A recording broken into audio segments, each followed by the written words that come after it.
Right, so Apple's allegedly testing e-ink displays that could be the cover display for the iPhone Folds.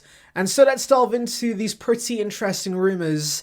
But first, make sure to like and subscribe for the latest Apple news and rumors. And with that being said, let's just tuck in. So Michiko is a pretty credible supply chain source, and or he believes Apple's working with e-ink displays to work as a cover screen for the iPhone Fold. Now you may be wondering why Apple's doing this. Well, I do think there are two reasons. Number one, e-ink displays are much thinner than regular displays, and so this foldable could be a lot thinner than the Galaxy Folds and other foldables. But also number two, e-ink displays save a ton of power, so of course, battery life is going to be a lot better with this foldable. However guys, I'll be honest, I do kind of think this would be a bad idea because e-ink displays are very restricted, they have a low refresh rate, have limited colours, and also does not show animations very well, so this, being the cover screen on the Apple Foldable, is a not so good move.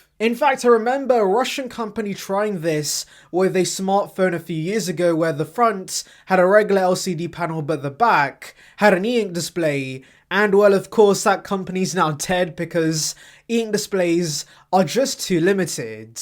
And yeah, that's exactly what Ross Young also tells us, and he believes that instead, this could be a notification display of sorts. And this I think actually does make sense because I do remember an LG device having this tiny display on the front purely for notifications and shortcuts.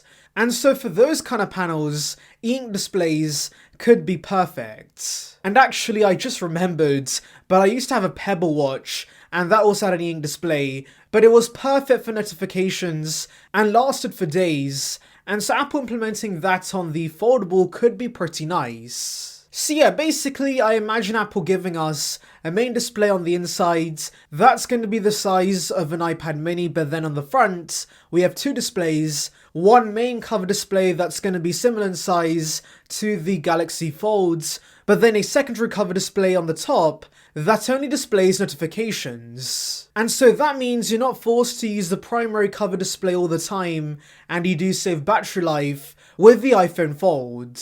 I know this seems a little convoluted, and I would not be surprised if this is a prototype that never sees the light of day, but tell me your thoughts on this report in the comments below. Anyways, thank you for watching guys, make sure to like and subscribe for the latest Apple news and rumours. Check out the video above on details regarding the iPad 10, and on that note, I'll see you guys in the next one. See ya peeps.